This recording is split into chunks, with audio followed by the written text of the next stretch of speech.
ദൈവത്തിന് സ്തുതി. പ്രഭാത കിരണത്തിലേക്ക് സ്നേഹവന്ദനം. ഭാഗം 1676. ഇന്ന് ആഗസ്റ്റ് മാസം 2-ാം തീയതി, 215-ാമത്തെ ദിവസത്തിലെത്തി. നമ്മളും കേട്ടിട്ടുണ്ടാവും, എപ്പോഴെങ്കിലും മനസ്സിലാക്കിയിട്ടുണ്ടാവും, ഗൗരവത്തില് പരിഗണിച്ചിട്ടുണ്ടാവില്ല. We are protected by masters. എന്താണ് സംഭവം?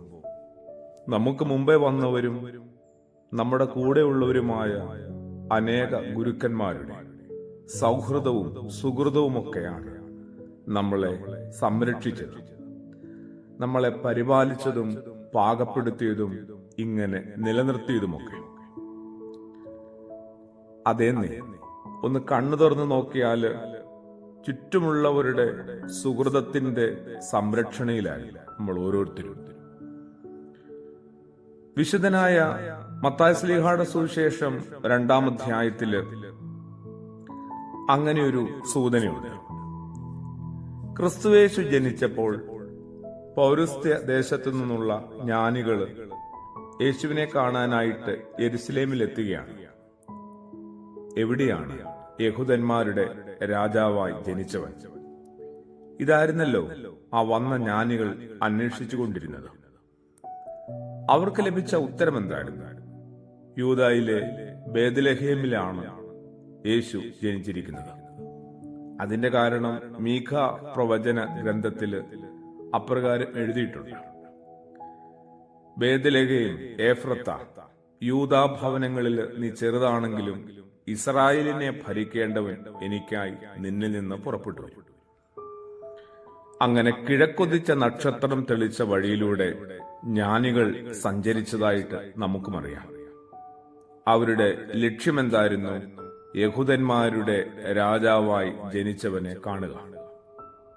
ആ അടയാള നക്ഷത്രമാവട്ടെ യേശു കിടന്ന ഭവനത്തിന്റെ മുകളിലായി വന്നു നിന്നു.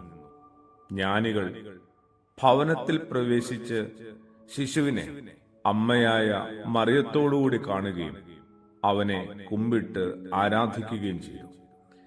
അങ്ങനെയാണ് വിശുദ്ധനായ മത്തായി ശ്ലീഹ സുവിശേഷത്തിന്റെ 2-ാം അധ്യായത്തില് ഓർമ്മപ്പെടുത്തുന്നത്. ജ്ഞാനികൾ ഭവനത്തിൽ പ്രവേശിച്ച് ശിശുവിനെ അമ്മയായ മറിയത്തോടുകൂടി കാണുകയും അവനെ കുമ്പിട്ട് ആരാധിക്കുകയും ചെയ്തു. അതെ, യേശുവിന്റെ കരുതലും കാവലും സംരക്ഷണവും ഒക്കെയായി മറിയം മാറുന്നു. ഇങ്ങനെ ചുറ്റുമുള്ള അനേകരാലാണ് നമ്മളും വളർത്തപ്പെട്ടതെന്ന്, ഇത്രത്തോളം ഉയർത്തപ്പെട്ടതെന്ന് എപ്പോഴെങ്കിലുമൊക്കെ നന്മയോടും വിനയത്തോടും ശ്രദ്ധയോടും വെളിപാടോടും കൂടി തിരിച്ചറിയേണ്ടതാണ്. അതെ, യേശുവിന്റെ ശരിക്കും ഒരു സംരക്ഷണം മറിയമായിരുന്നു. പരിശുദ്ധ അമ്മ മറിയത്തെ ഓർക്കുന്ന ഈ നാളുകളില് നമുക്കും ഒരു കാവലായി മാറാനായിട്ട് പ്രാർത്ഥിക്കാം, അപേക്ഷിക്കാം. അങ്ങനെ ഒരു കൂട്ട് അമ്മ മറിയവുമായി നമുക്ക് നിലനിർത്തിയേ മതിയാവും. ആമേൻ.